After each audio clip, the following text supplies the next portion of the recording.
Hey everyone, and welcome to our deep dive into CES 2025. We're going to unpack all the biggest trends and innovations that debuted in Vegas this year. We've got a stack of articles here, previews, recaps, analyses, trying to paint a picture of what went down. Yeah, and we're here to cut through the noise and figure out what really matters, Yeah. for you, the listener. Exactly. We're like your CES tour guides, except without the sore feet. And definitely without the overpriced convention food. 100%. So let's jump right in. What were some of the major themes you saw emerging at CES this year? Well, there were four themes that felt really dominant. They were everywhere. You couldn't escape them. Okay, lay it on us. What were these tech titans shaping the future? First up, the energy transition. It's about more than just, slapping solar panels on everything. This is a fundamental shift towards sustainable energy sources. So are we talking like wind farms in every backyard? I'm not sure my HOA would be too happy about that. Huh. Maybe not wind farms. But there's a huge push towards green hydrogen. It uses renewable energy to split water molecules and create hydrogen fuel. And get this, even small modular nuclear reactors are entering the conversation. Nuclear reactors at CES. Now that's unexpected. Right, but think about it. The energy demands of AI, cloud computing, all this incredible tech we're talking about, it's only going to increase. Yeah, we need to find ways to power it all, and these companies are betting on the future of nuclear. That's fascinating. So energy was a biggie. What else? Mobility innovation. Now, when you hear that, you probably think self-driving cars, right? Well, yeah. Are those flying cars back again? Maybe they're lurking somewhere. But this theme is way broader. It's about how tech is changing the way we move people and things across all sorts of industries. Of course, we saw advancements in self-driving tech, but also automation in construction, agriculture, shipping, you name it. So it's not just about making our commute easier. It's about efficiency, safety, and maybe even addressing those labor shortages we keep hearing about. Exactly. Companies like BMW and Hyundai weren't just showcasing flashy concept cars. They were highlighting how their tech is making vehicles safer and more intuitive to operate, regardless of whether a human or AI is behind the wheel. Okay, that makes sense. What was theme number 3? Sustainability. And I know that word gets tossed around a lot these days, but at CES, it felt like more than just marketing fluff. Companies weren't just talking about sustainability, they were demonstrating it. So they were putting their money where their mouth is. What were some examples? We saw everything from bioplastics made from renewable resources to self-healing concrete that could really reduce the environmental impact of construction. So they're really thinking about the materials they're using. What else stood out?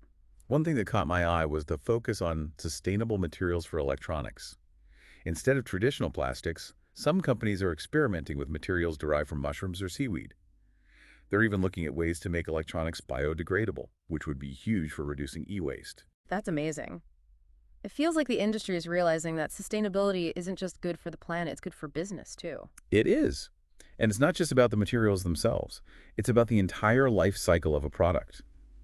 From design and manufacturing to packaging and disposal, they're starting to think holistically about their environmental impact. Okay, that's a huge shift. What about the last theme? Ah, yes, AI integration. I Yeah. feel like we can't go a day without hearing about AI these days.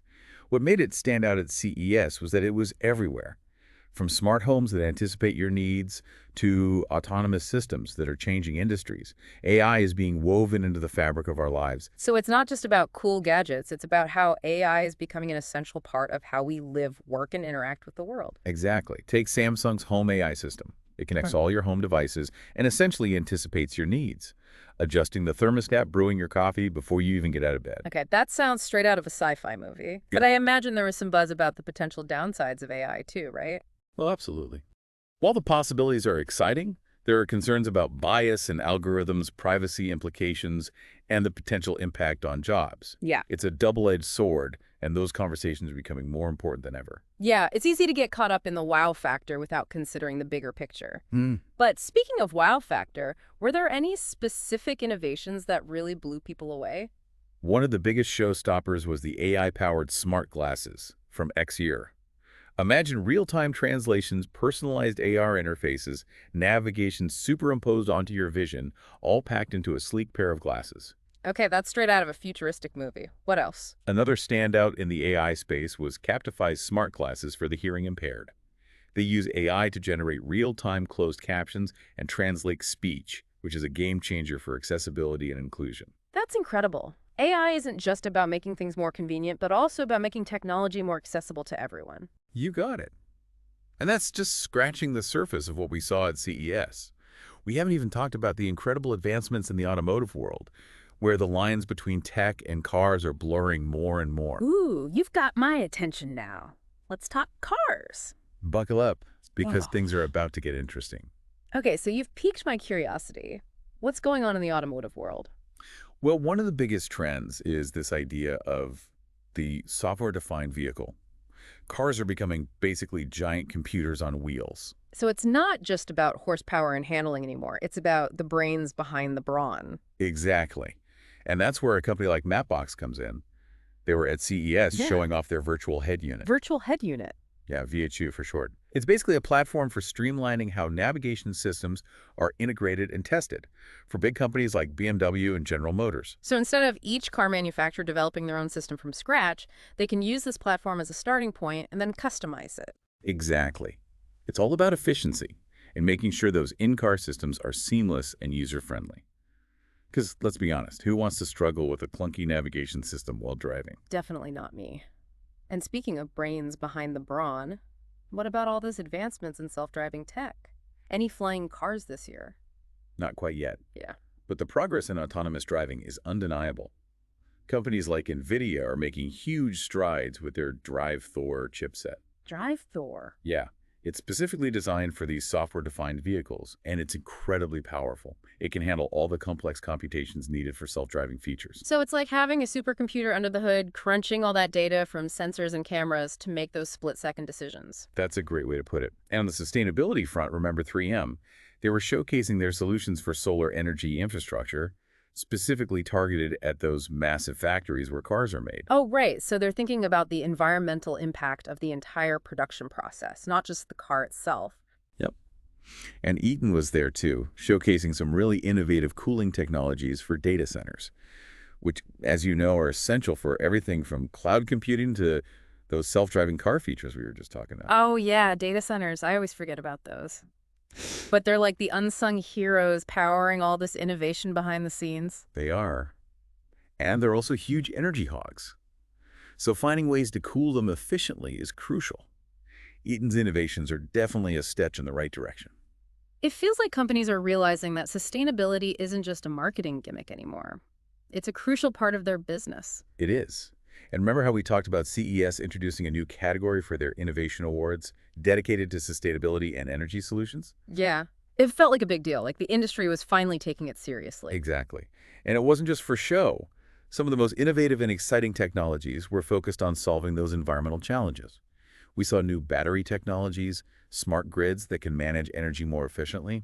It's clear that sustainability is becoming a core focus for the tech industry. That's encouraging to hear. Okay, so we've talked energy mobility, sustainability, but what about AI? All those ethical concerns we hear about, were people talking about that at CES? Oh yeah, definitely. It wasn't just hypothetical debates either. These concerns are becoming very real as AI becomes more integrated into our lives. Look, what kinds of concerns? Well, one of the biggest is bias in algorithms. AI systems are trained on massive data sets, and if those data sets contain biases, the AI is going to learn those biases. This can lead to all sorts of problems, from discriminatory hiring practices to unfair loan approvals. So it's not just about the tech itself, it's about making sure that the data it's learning from is fair and unbiased. Exactly. And then there are the privacy issues. As AI gets smarter, it can gather and analyze more and more data about our lives. Who has access to that data? How is it being used? These are questions we need to be asking. It's a tough balance, right? We want AI to be personalized and helpful, but not if it means giving up our privacy. Right? And then there's the impact on jobs. As AI becomes more capable of automating tasks, there are concerns about job displacement. Some experts argue that AI will create new jobs, but others worry that it'll happen too slowly to keep up with the job losses. It's a valid concern and something we need to be thinking about as this technology continues to advance. But hey, let's not dwell on the serious stuff.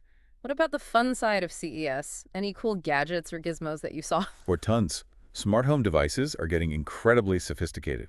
We saw fridges that can order groceries, ovens that can suggest recipes based on what ingredients you have. It's like having a personal chef and a grocery shopper all in one. Sign me up. What else? Extended reality, or XR, was a big one. Yeah. Think augmented reality, virtual reality, all those immersive experiences that blur the lines between the digital world and the real world.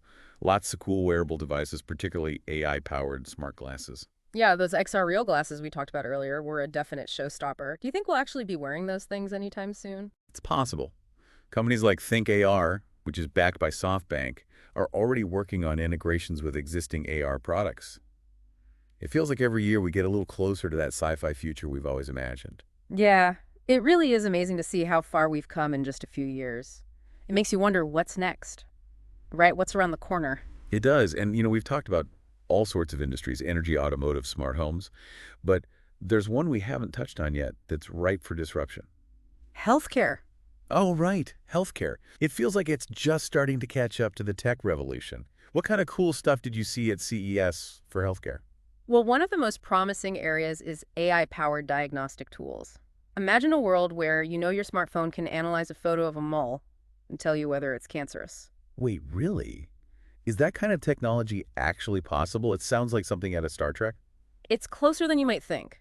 Researchers are making incredible progress in training AI algorithms to spot patterns and medical data patterns that even trained doctors might miss. So we're talking about earlier diagnoses, more accurate diagnoses, potentially better outcomes for patients. Exactly. And it's not just about diagnosis. Mhm. AI is also being used to develop personalized treatment plans, Yeah. monitor patients remotely using wearable sensors, and even assist with surgery. Wow. It really seems like AI has the potential to revolutionize healthcare. But I imagine there are also some ethical concerns that need to be addressed, right? Sure. Especially when it comes to patient privacy and data security. Absolutely. As with any powerful new technology, there are always potential risks. We need to have those conversations about how to use AI responsibly in healthcare, make sure patient data is protected and used ethically. It's a lot to think about, but that's what makes this whole conversation so fascinating. It is. And that's why it's important to stay informed, to stay curious, engage in these conversations, and really think critically about how technology is shaping our lives. Well said. So, as we wrap up this deep dive into CES 2025, what's the one key takeaway you want our listener to remember? The future of tech is not predetermined. It's something we're all creating together. So stay curious, stay informed, and most importantly, stay excited about the possibilities. Couldn't have said it better myself. Thanks for joining us on this whirlwind tour of CES 2025.